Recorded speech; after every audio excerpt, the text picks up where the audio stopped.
Hello and welcome to my review, Total Recall. To start off, I really enjoyed the first one because it's zany, innit? That hunting scene where he's on Mars and he busts his helmet and I don't know what it is, it looks like he's about to vomit. He's like he groans a lot in that film. The Paul Verhoeven version is the wacky film set on Mars. And with the original, it's basically up to your own interpretation. Is it reality? Is it a dream? My guess is it's a dream.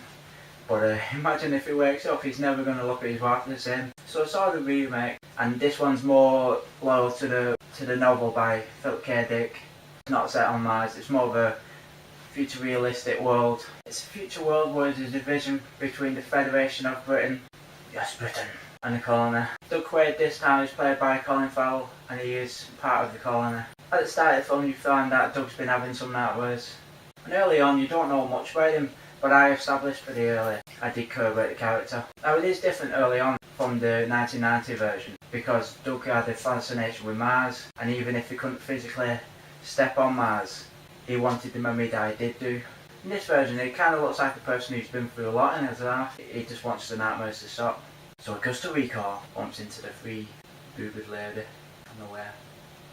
Very nice. And that's when all hell breaks loose. The main thing about this version, it's not necessarily the story, it's just the action. It's absolutely brilliant. Could possibly be the best action I've seen this year. What would be behind that houses. So after all the carnage, Doug manages to get home to his loving wife. That's all he thinks. His wife this time is played by Kate Beckinsale. So gorgeous. Recently, Kate has called herself an action forward, but she just looks so brilliant doing it. It's the complete opposite, in my opinion, to Black Widow. By the time Scarlett Johansson's doing a fight scene, it never looks like her, it always looks CG'd and over the top. But when Kate's doing it, even if there's a double in the picture, it just looks like her, and she does so amazing, and the choreography is just amazing. Quaid has a fight with his wife, gets away, then all hell breaks loose again, so he's on the run. I'm not going to go too into detail about it, because I'd advise anyone to watch it. It's a really good film. I actually prefer this film to the original. The original has such a cult following, and it got the highest rating. This one's been quite heavily criticised in my opinion. Even though it does follow on the original, the same plot twists and things like that. But it is a different film. It has a more serious tone than the original. The original was wacky and funny, and this one was dark and serious, and that's exactly what I wanted it to be, really.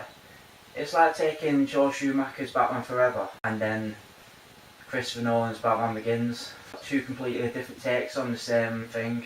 The anime one obviously did have some funny moments, with all such classic line as "What's to do with the ghosts?"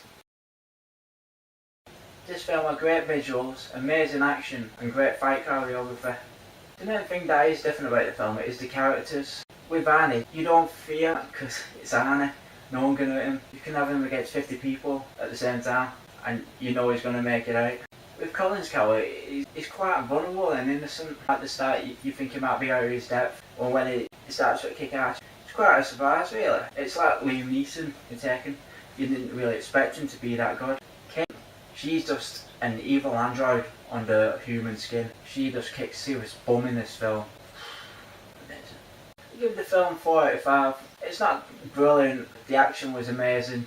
They kind of overdid the breaking through glass a bit too much, but you can't really mark it down for that. I can't necessarily compare the visuals to the original, because in 22 years it'd be confusing if the visuals wasn't better, but the visuals blew me away.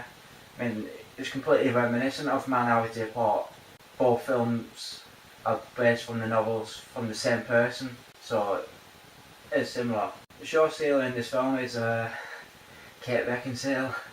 I just loved her in this film. Wasn't expecting her to be as good as she was. She was the main villain for me in this film. That other guy didn't exist. It's an amazing thing to prefer a remake to an original. Not many come about. If you've seen the remake, let me know what you thought about it, whether it's good or bad.